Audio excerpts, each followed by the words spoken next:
మేడిగడ్డ బ్యారేజీని సందర్శించేందుకు బయలుదేరిన గులాబీ దళం కాసేపట్లోనే అక్కడికి చేరుకోబోతోంది.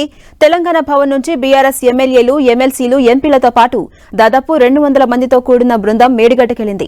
ఈ బృందం కాళేశ్వరం ప్రాజెక్టులో భాగమైన మేడిగడ్డ, అన్నారం బ్యారేజీలను సందర్శించబోతోంది. ప్రభుత్వం చేస్తున్న ఆరోపణల్లో వాస్తవాలను నిగ్గు తేల్చేందుకు ఈ 2 బ్యారేజీలను సందర్శించబోతున్నారు.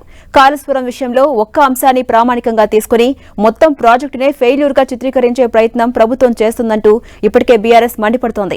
అధికార పార్టీ చేస్తున్న ఆరోపణలపై క్షేత్రస్థాయిలో పర్యటించి ప్రాజెక్టు ప్రాధాన్యతను వివరించిపోతున్నారు గులాబీ నేతలు.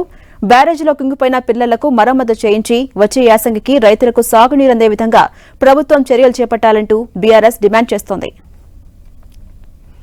ఇక ఇదే అంశాన్ని ప్రజల్లోకి తీసుకెళ్లేందుకు అన్నారంలో మాజీ మంత్రులు హరీష్ రావు, కడియం శ్రీహరి ప్రాజెక్టుపై పవర్ పాయింట్ ప్రెజెంటేషన్ ఇవ్వబోతున్నారు. దీని ద్వారా ప్రాజెక్టు నీటి వినియోగంపై ఉన్న అవకాశాలను వివరించబోతున్నారు. ప్రాజెక్టు అందుబాటులోకి వచ్చిన తర్వాత రాష్ట్రంలో సాగు విస్తీర్ణం, ధాన్యం దిగుబడులు ఏ స్థాయిలో పెరిగాయన్న దానిపై వివరాలను వెల్లడించబోతున్నారు.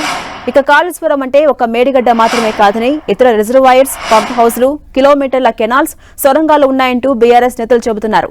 కాళేశ్వరం విషయంలో ఒక్క అంశాన్ని మాత్రమే పట్టుకుని ప్రాజెక్టు మొత్తాన్ని కొత్త ప్రభుత్వం ఫెయిల్యూర్ కింద చిత్రీకరించే ప్రభుత్వం ప్రయత్నం చేస్తోందంటూ బీఆర్ఎస్ విమర్శలు గుప్పిస్తోంది.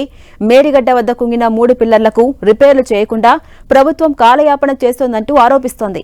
ఇక కాళేశ్వరం గొప్పతనాన్ని తెలియజేసేందుకే తమ టీం మేడిగడ్డ, అన్నారం ప్రాజెక్టులను వెళ్తుందని చెప్తున్నారు బీఆర్ఎస్ వర్కింగ్ ప్రెసిడెంట్ కేటీఆర్.